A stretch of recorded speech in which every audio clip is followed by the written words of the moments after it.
Hari ini saya akan menjelaskan mengenai apa yang saya maksud dengan sehat holistik. Biasanya kita mengasosiasikan sehat itu sebagai kondisi di mana tidak ada keluhan, tidak batuk, tidak pusing, bisa tidur, tidak sakit perut. Tapi itu adalah definisi sehat yang paling umum, yang paling tipis di permukaan. Ada kesehatan yang lebih mendalam yang saya sebut dengan sehat holistik. Apa sebenarnya sehat holistik itu? Holistik itu diambil dari kata holos, artinya utuh atau menyeluruh. Jadi holistik adalah memandang, merawat kesehatan secara menyeluruh. Lalu apa yang kita maksud dengan menyeluruh? Kita harus lihat lagi bagaimana seorang manusia terbentuk. Untuk memudahkan penjelasan, saya membagi menjadi 4 pembentuk manusia. Yang pertama adalah diri sejati. Diri ini adalah mungkin yang sehari-hari kita sebut dengan spirit atau ruh. Dan dia berada di inti dari kehidupan kita. Dia selalu terhubung dengan Sang Pencipta. Kemudian diri ini mengekspresikan dirinya melalui komponen kedua, yaitu yang saya sebut dengan batin. Batin berisi berbagai pikiran dan perasaan-perasaan kita.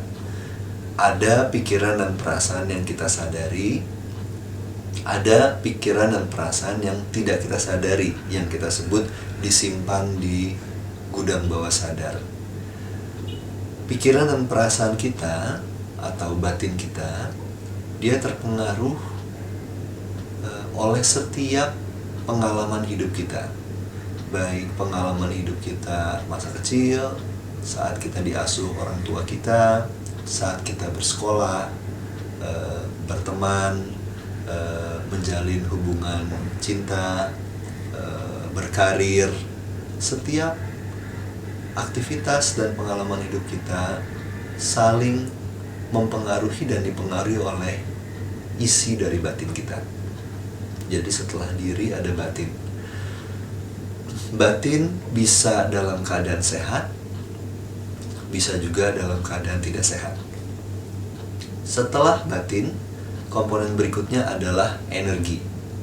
Ini yang barangkali jarang kita pahami secara menyeluruh.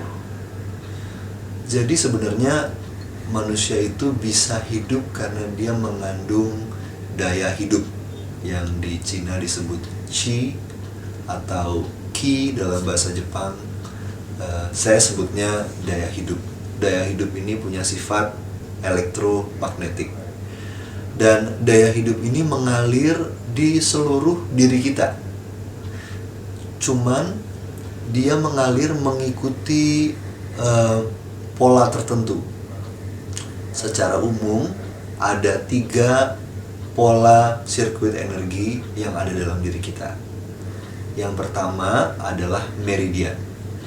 Meridian adalah jalur-jalur energi atau gampangnya kabel-kabel listrik di dalam tubuh kita yang setiap saat senantiasa menghantarkan daya hidup ke seluruh tubuh kita, ke setiap organ. Dan jalur-jalur energi meridian inilah yang umum digunakan oleh ilmu akupunktur atau acupressure untuk melancarkan aliran daya hidupnya. Jadi meridian adalah jalur-jalur daya hidup, kabel-kabel listrik tidak kasat mata, tetapi sudah dibuktikan keberadaannya secara ilmiah, dan dia menghantarkan senantiasa daya hidup kita ke seluruh bagian tubuh, di dalam tubuh. Ini meridian. Kedua, cakra. Cakra adalah pusat-pusat energi yang mungkin kalau tadi saya menggunakan meridian dijelaskan dengan analogi kabel listrik, mungkin cakra adalah gardu listriknya. Ada 7 cakra utama di dalam tubuh, dari ujung tulang ekor, di depan organ kelamin, di ulu hati, di tengah dada, di tenggorokan, di mata ketiga, dan di puncak kepala. Ini kebetulan juga lokasinya berdekatan dengan kelenjar-kelenjar utama di tubuh fisik kita. Tapi cakra bukanlah kelenjar itu sendiri.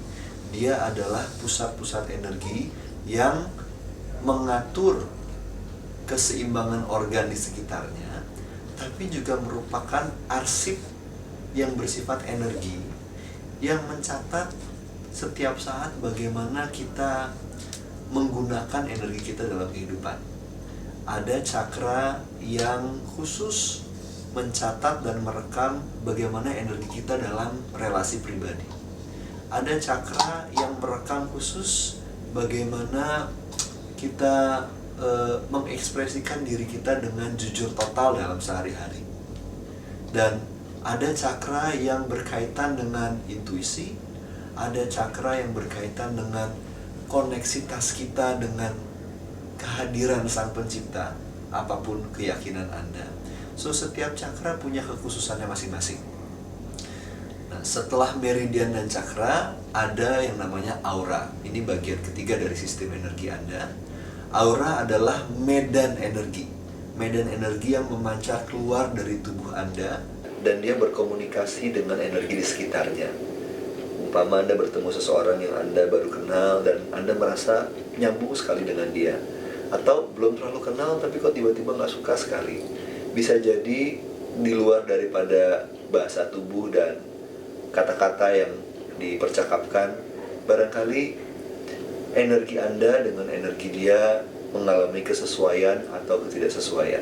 Nah, ini sebenarnya adalah realita komunikasi yang juga harusnya diperhitungkan. Tidak hanya sekedar kita bicara apa atau bersikap apa, tetapi seberapa serasi frekuensi energi kita dengan satu sama lain. Jadi, sistem energi Anda ada meridian, kabel listrik dalam tubuh, cakra, pusat-pusat energi, dan aura, medan energi yang memancar keluar dari tubuh. Jadi dari diri, batin, energi, dan terakhir adalah tubuh kita sendiri. Tubuh yang paling kecil terbentuk dari sel, kemudian menjadi jaringan, kemudian menjadi organ, dan dari organ terbentuklah yang kita sebut dengan sistem fisiologis.